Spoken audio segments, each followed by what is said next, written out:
but it's time now for the Yard and Garden Hour. And it's presented by DeBruyn Seed on Washington and Elm in downtown Zeeland, where the hot buys right now, the Bayer Grub Killer, regular price $39.98. You can get it for $32.50. The Lebanon ProScape bag, save $5 on that, and also Turf Nurture. Save $5 on that. As they say, get them while they're hot. The master gardener, Jan Meeuwsen, joins us from DeBruyn Seed, Washington, Elm, downtown Zeeland. Good morning, Jan. Good morning. And we spent a little time on the garden party talking about Jan's Seed Lab and how Mr. Butternut channeled his inner Bobby Pickett, Boris Pickett. Instead of the Monster Mash, it was Jan's Seed Lab Hop. And if you missed our, well, at least I said it. I didn't sing it. I wasn't going to put you through that type of agony, you know. We would have gotten howls. And, of course, hey, FCC license coming up. That would have put a kibosh on that real fast. But anyway, listen to the garden party segment at WHTC.com. But we have some other things that we will talk to Jan about. And if you have a question for Jan, she'll be happy to take it at 395-1450, 395-1450. Well, let's see. One weekly task for Jan. Let's see. There's many weekly tasks, well, let's see. Clean up Mr. Butternut's litter box. Well, that's a daily task. That should be. Yeah, very daily. Hourly task would be making sure Mr. Butternut's food bowl is taken care of. But no. He doesn't eat that much.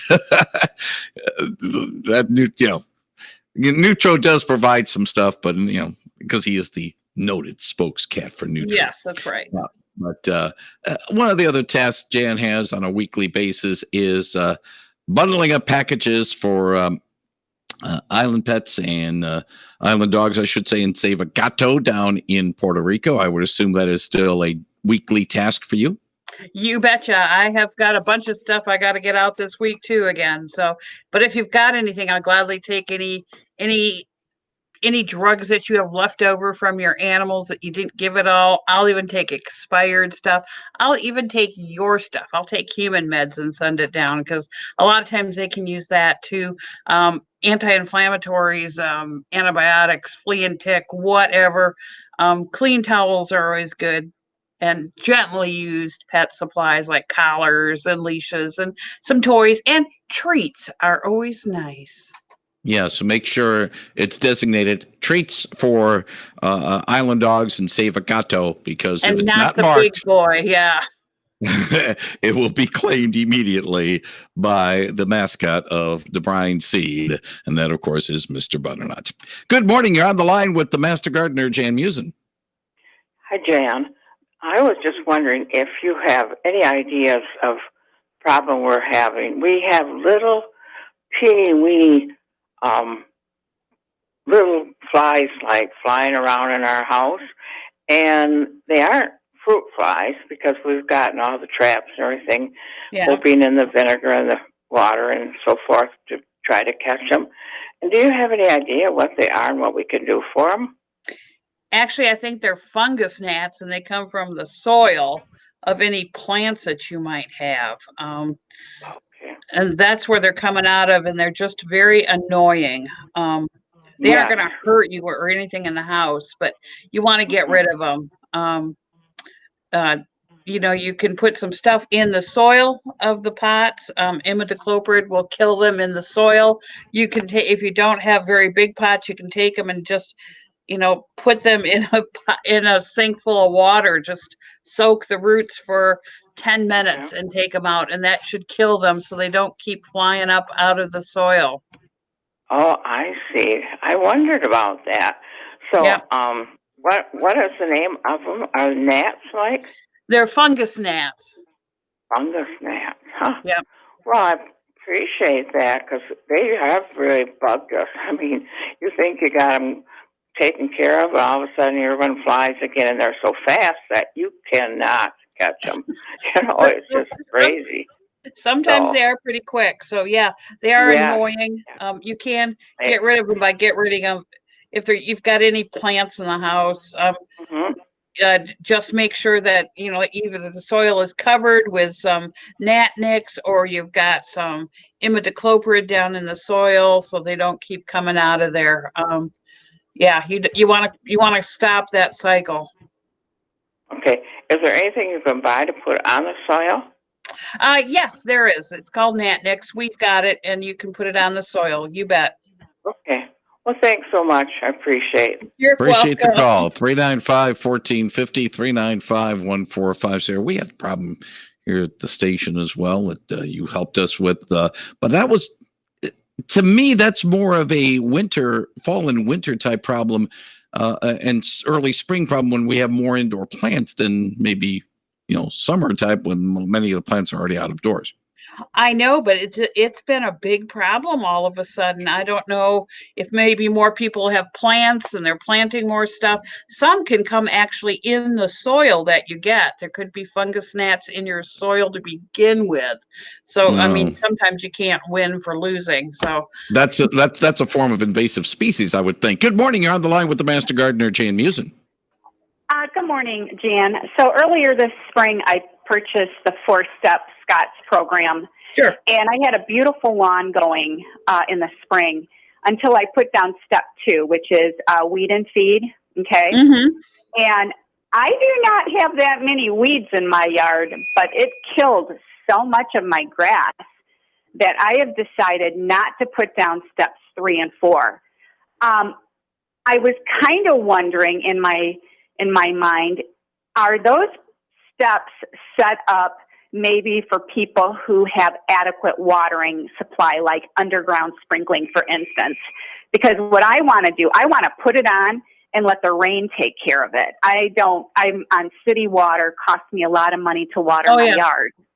So I guess I got a little bit frustrated and disappointed that step 2 would kill as much of my grass as it did.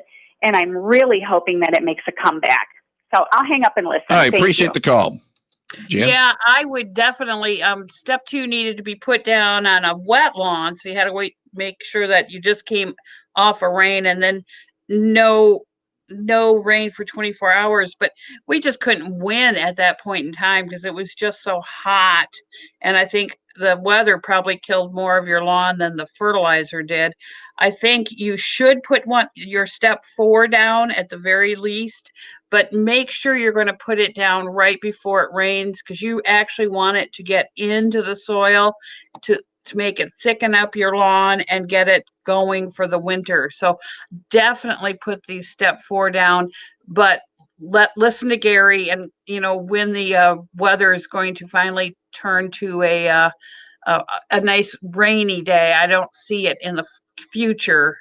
No. And but wait till he says we're going to have a rainy day, put it down the day before, and it should help you thicken up the lawn. And yes, it's probably meant more for people that can keep their lawns watered, and if you don't have underground sprinkling, or if it's I know it's very costly to use sometimes, but you can't expect miracles out of a bag. So yeah, I definitely would put that step 4 down. Definitely. 395-1450, 395-1450. If you have a question for the Master Gardener, Jan Meeuwsen, she'll be happy to take it at 395-1450. We'll hold off on the weekly awards category until after the break. Patty Vandenberg will be joining us in about 5 minutes here on with the What's New Around Holland segment. We did touch upon this a little bit on morning news, but I'll just repeat it for our different audience. The photos for the pet calendar are still being accepted. You bet.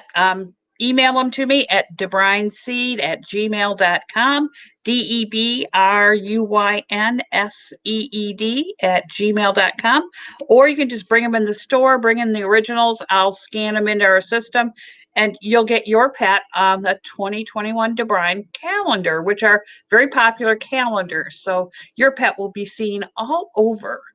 Now the question is, what's the time frame? What's our deadline? Love Have we to said get them yet? in by the end of the month. If you can't do that, I'm pretty flexible.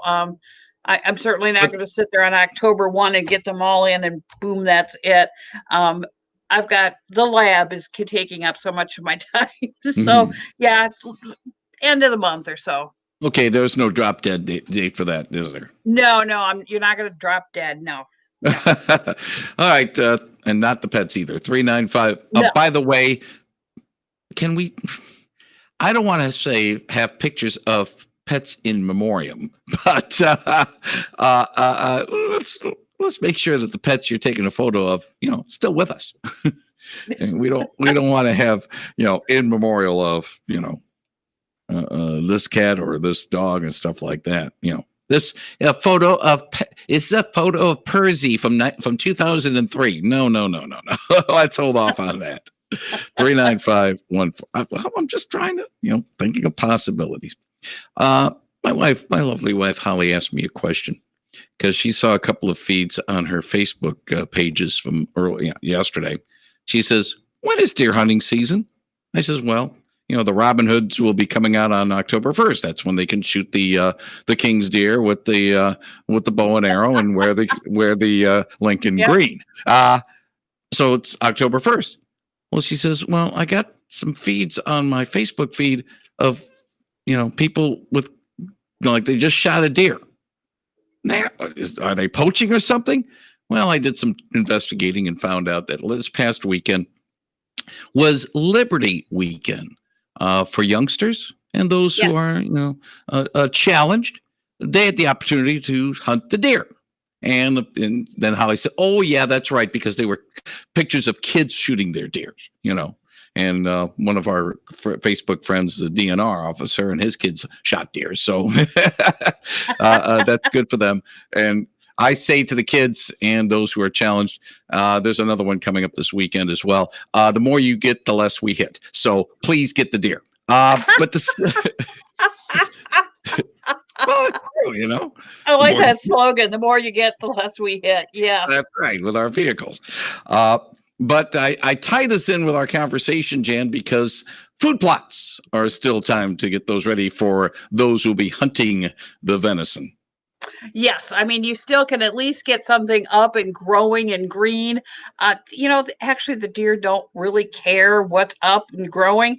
As long as it's green, they'll eat it. They are just really not that fussy. And they're browsers. They try a little bit of this, a little bit of that, and they just keep walking as they're eating. So, but if they see something up and growing in a field and it's nice and green, they're going to go for it. Yep, indeed. So, and of course, to keep away from some of the issues we have with some of the illnesses of these animals that may have baiting, not good, but this is not bait. This is a little different. It's not, they're not going to have, you're not going to see a whole cluster of deer. They aren't all clustered together. They're spread out when they're in a field. Yeah. Yeah, they're keeping socially distanced with the social sticks and all that. So that's right. 395-1450, 395-1450. And again, one other point, we touched upon it on morning news, and Peg had in her news at 10 o'clock this morning, our comments we had dealing with Eastern equine encephalitis. There's a spraying going on. 10 counties, I believe, are concerned about it. Kent among them, not with the Lakeshore yet. By the way, call Jan here at 395-1450, 395-1450. Don't call her there. Call DeBruyn seat after the program at 11 o'clock. But anyway, your comments about dealing with Eastern equine encephalitis, that has to be a concern as well. That's a huge concern. I mean, you don't know which mosquito's got it that's going to bite you. So let's just make sure you mosquito proof around your house, around your barn. Let's keep your horses safe. Let's keep everybody safe. Standing water is an absolute no-no this time of year. Get rid of it. If you can't, mosquito dunks, BT has got to go in there to prevent that larvae from turning into mosquitoes. I mean, really go patrol the area. Could be just even a little tiny wet area in the lawn. That's where mosquitoes are going to lay their eggs. And we just don't need that. We had a real wet week last week. The mosquitoes are probably going to be out in force this week. Get up your mosquito eliminators, get up everything you can possibly get up. Make sure you're covered when you go outside and your kids. This is not a disease we treat lightly, even in veterinary medicine. It's not good. And I thought about the Eastern equine because we were talking about deers before that, and of course deer, ticks, and that, the Lyme disease is always a problem. Always a problem, and it's been a huge problem this year because we had such a mild winter that a lot of the ticks didn't die off during the winter. So hoping for that cold, snowy winter this year where we get a lot of kill on a lot of these things. That would be lovely. And of course, we want the kill to include the box elders and the stink bugs and all that, but that's not coming yet. Yeah, and of course the earwigs too. Yeah, another one we don't like. Yes. Yeah, get those earwigs out of there. Without much further ado,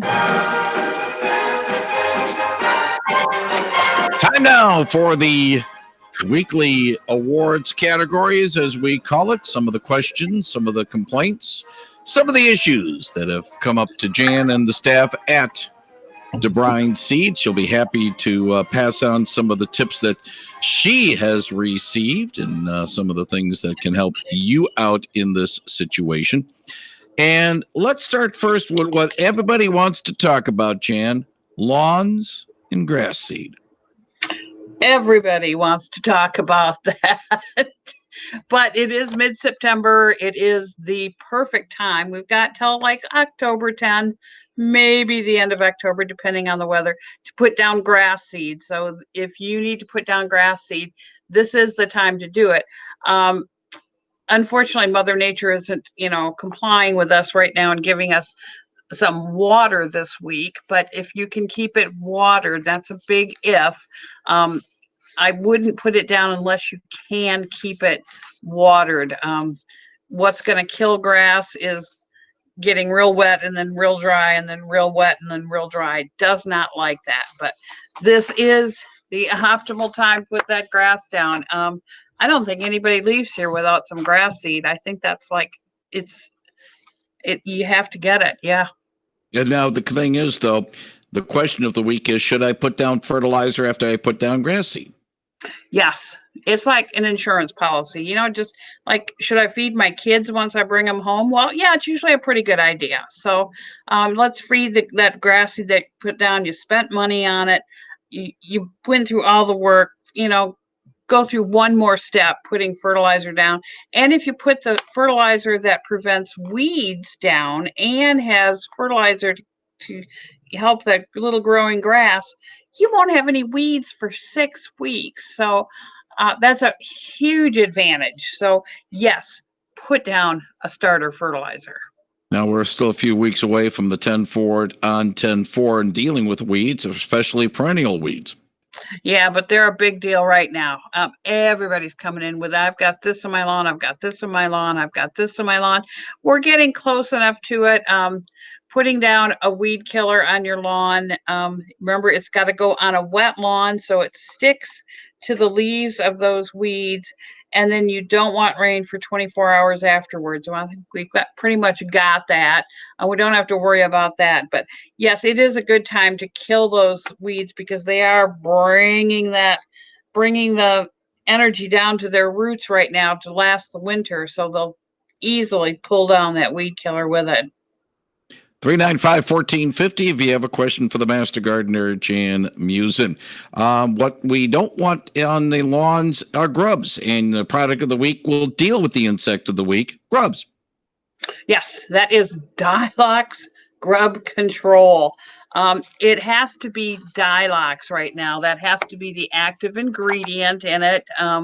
The 24-hour grub killer's got Dilox in it.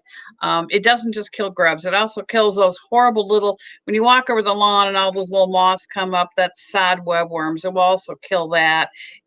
So it will kill all of the, European Schaefer, the Asiatic garden beetle, Japanese beetle, kill the grubs to all of that. You have to put it down, but you have to water it in. This is a absolute must. Don't do it if you can't water it in, because it will photo degrade in the sunshine, and then it's not worth anything. So put it down. Needs about an inch of water to get it down in there.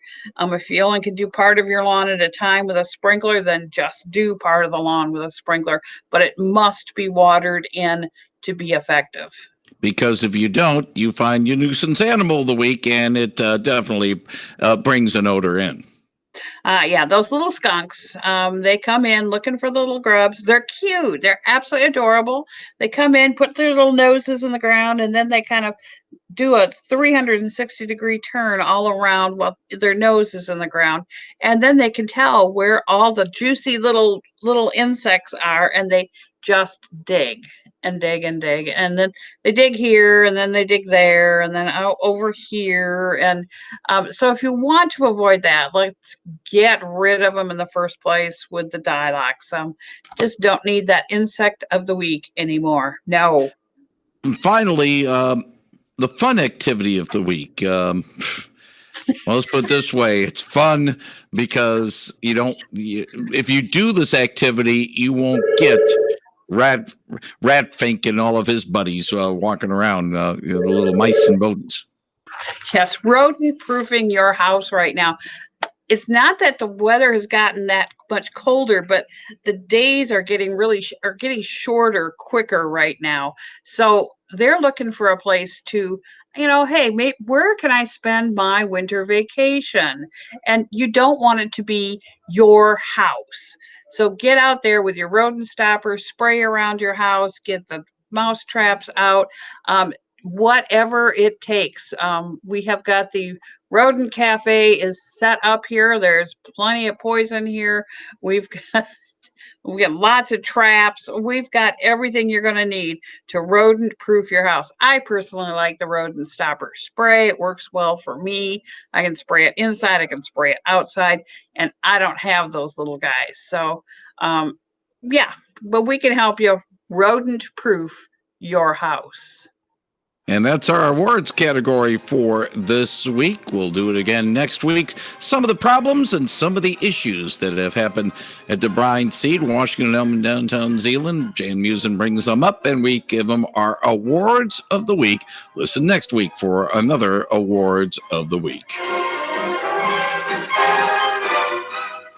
Okay, what's new at DeBruyn's? That's a simple question. This bug. Oh, besides that. Okay, what's new? Let me see. Grass seed. That's kind of like all I ever think about right now is grass seed and pansies and cabbage, flowering cabbage and tulip bulbs and garlic. That's all what's new at DeBruyn's. We got lots and lots of things to plant for fall. Now wait a minute. You said garlic? Yes. Put the garlic in now. It overwinters, and then you harvest it next summer. Okay. I was going to say, wait a minute. We're about 6 weeks away from Halloween. Yes, I know you'd like to have the garlic keep the vampires away, but you plant it right now, yes, and then you harvest it next summer, yes. All right. Planting grass. Is it too late to plant grass? No. Perfect time to plant the grass. Just remember, you need to know how much area you've got, so we can tell you how much seed you're going to need. It's 5 pounds for every 1,000 square feet. So a pound does about 200 square feet. I mean, if you've just got a couple of patches to do, a pound is more than enough grass seed for you. If you've got a whole lawn, you're going to have to figure out the square footage. Say you got 20,000 square feet, you're going to need 100 pounds of grass seed. Pretty easy to do. We've got it here, but make sure if we figure out you need 100 pounds of grass seed, that's really what you need. If you put it down and, I put it down with my spreader and I've got half of it left over, what do I do?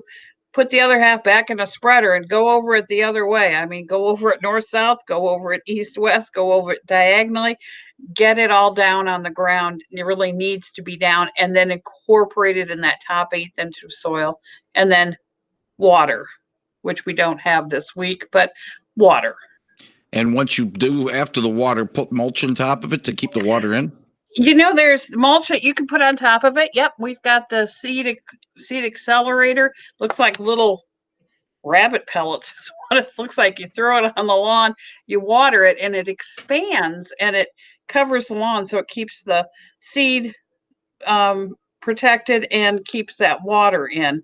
That's a nice one. We do have a straw blanket that you just kind of unroll, and it's got a tackifier in it, so it actually sticks, so you don't have to worry about the straw blowing off into the neighbor's lawn. We've got a little thing, it looks like a little bale of straw that you could put down also. It's got tackifier in it again, so it sticks to the seed and to the lawn, so it doesn't blow away. That's kind of important. And we've got the erosion blankets, those great big green things that you roll out on these sloped areas. We've got those too. We're getting close to harvest time, I would say, generally speaking. But the thing is, there are times about when can you harvest your vegetables. Why don't you go down in alphabetical order when you can harvest these vegetables? Yes. Well, beans, you can pick before you see the seeds bulging. Once they look kind of curvy, they're a little bit past their prime. So nice straight little beans, pick them. Beets, when you start seeing their shoulders go above the ground, and the shoulders are the tops of the plant, you can see how big they are. And if that's the size you want them, just pull them. And broccoli, once it's the size, those little heads are the size of like a match. Those little buds are the size of a match head. That's the time to harvest those things. Remember, the shoots on the side continue to form, so keep doing that. And Brussels sprouts, they start from the bottom and work their way up that stalk. So actually, you start by twisting the ones at the bottom first. And if they twist off easily, they're ready to come. I mean, don't haul off so you twist the whole the plant out of the ground. We don't want that. Cabbage has to feel nice and solid when it's squeezed. Remember, it will continue to grow if you don't, and then it splits open, and then that's not good. And carrots, again, you'll see their little shoulders start peeking up above the ground. And don't be like me. I let them go just a little bit too long, and then pretty soon bugs came through and ate every one of my carrots. So pull them all up. Bugs or bunnies? Bugs Bunny. Okay, because you would think carrots are mostly a bunny issue. Yes, they love those things. The deer do too, but they don't. Well, they'll pull them up too. So just keep an eye on that. Cauliflower, just kind of like broccoli. When they look nice and full and they're white, ready to come down, be harvested. Corn, pretty easy. About 3 weeks after the silks form, they turn dry and brown, and that's when you need to start testing the ears with your fingernail or with a knife or whatever. If you get a nice little milky substance coming out, ready to go. Cucumbers, they're kind of like summer squash. Don't let them get too big. Once they get too big, the seeds inside just take up the whole inside. So there's like not much fruit left. It's just all seed, and we don't want that. And again, same as like eggplant. When it's a nice size and nice and firm, pick it. Garlic, hey, those tops will fall over. That's when you know they're ready. Kale. That sounds like some people leaving some taverns, when they start falling over, they're ready. And they just fall over and they're ready to pick. Yeah. Yeah. They're ready to pull out of the ground. Yeah. Kale is one of those cut and come again. So you can just keep cut around the outside and just keep doing that. You'll be surprised how much you can get out of that. Kohlrabi, once it's reached about 2 to 3 inches, don't let it get much bigger than that. It gets to be kind of woody. Leaf lettuce and head lettuce, just, kind of watch it. Don't let them get too big. Head lettuce, you're gonna have to pick all at once. Leaf lettuce, again, cut and come again, where you keep cutting and just let those little cut around the outside, let those younger inner ones grow, and you'll just keep doing it. Onions, again, kind of like the garlic, tops fall down. You know they're ready to go. And parsnips, they kind of taste better if they're left in the ground for a little bit. So if you're lucky enough to have those growing, let them stay in the ground until it's been hit by frost a couple of times. It's best. Peas, they should look pretty full. And if don't let them, if they're the flat or snow peas, don't let them get too long. Otherwise, they get a little woody tasting. Yeah. We're going to have to stop it right here because we're out of time. Oh, okay. We'll finish up maybe to next week, but other things as well. Jan Meeuwsen, as always, thank you very much for joining us on Talk of the Town with the Yard and Garden Hour, courtesy of DeBruyn Seed on Washington and Elm in downtown Zeeland. You'll be on the air Saturday at 11 a.m. and back with us next Tuesday. Thank you. All right. Thank you. And that is the Master Gardener, Jan Meeuwsen, on 99.7 and 1450 WHTC.